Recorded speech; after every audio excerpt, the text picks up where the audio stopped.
BJP ने राजस्थान का रण जीत लिया है। बीजेपी ने राजस्थान विधानसभा चुनाव में जीत हासिल कर ली और इसके साथ ही बीजेपी ने एक बार फिर से दिखा दिया है कि वो कितनी ताकतवर है। राजस्थान में बीजेपी की जीत के बीच एक नाम सबसे ज्यादा सुर्खियों में रहा, वो है बीजेपी की दिया कुमारी।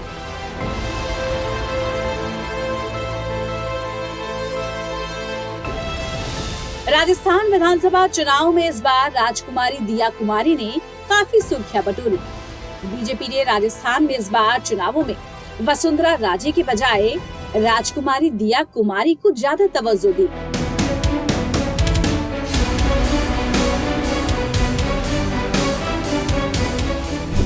पार्टी ने उन्हें उदयपुर की विद्यानगर सीट से अपना उम्मीदवार बनाया और दिया कुमारी बीजेपी के विश्वास पर खरी उतरी। उन्होंने चुनावों में शानदार जीत हासिल की।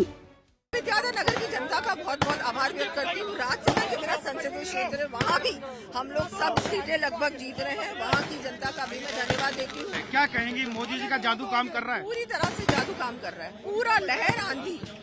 और राजस्थान में जादूगर की जादूगरी का क्या हुआ? बिल्कुल फेल हो गई है।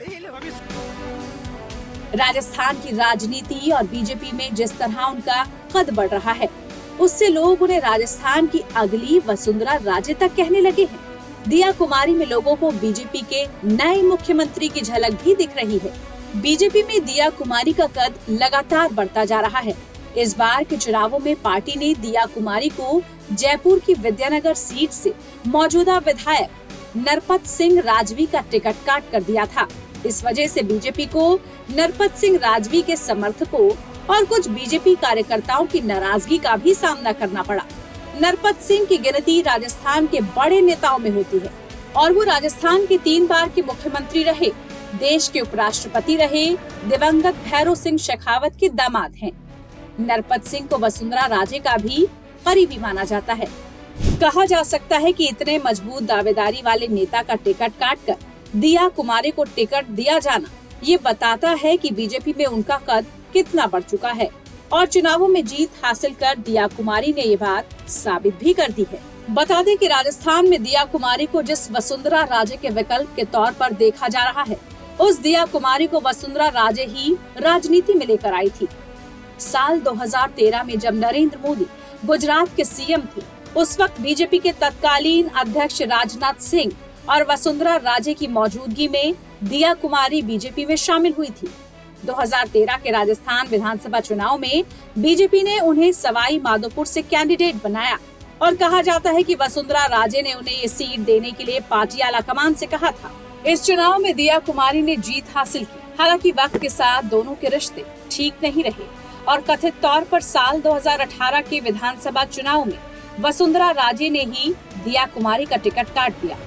हालांकि साल 2018 में टिकट कटना दिया कुमारी के लिए फायदे का सौदा रहा और 2019 में बीजेपी ने उन्हें राजसमंद सीट से लोकसभा का टिकट दिया और दिया कुमारी यहां से जीतकर संसद पहुंच गई।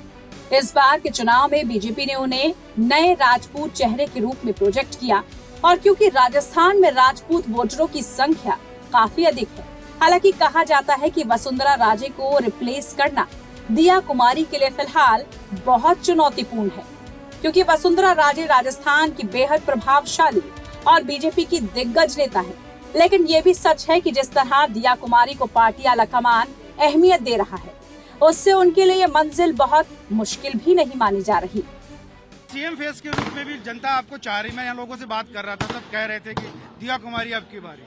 ऐसा कुछ नहीं है, ये तो पार्लियामेंट्री बोर्ड का डिसीजन होगा, टॉप लीडरशिप डिसाइड करेगी। ये डिसीजन उनके ऊपर। अभी सीट हम लोग जीत रहे हैं, हमारी सरकार बन। ऐसे में ये तो भविष्य ही बताएगा कि राजकुमारी दिया कुमारी क्या राजस्थान में बीजेपी का सबसे बड़ा चेहरा बनती है या नहीं। टाइम्स नाउ भारत डिजिटल की रिपोर्ट।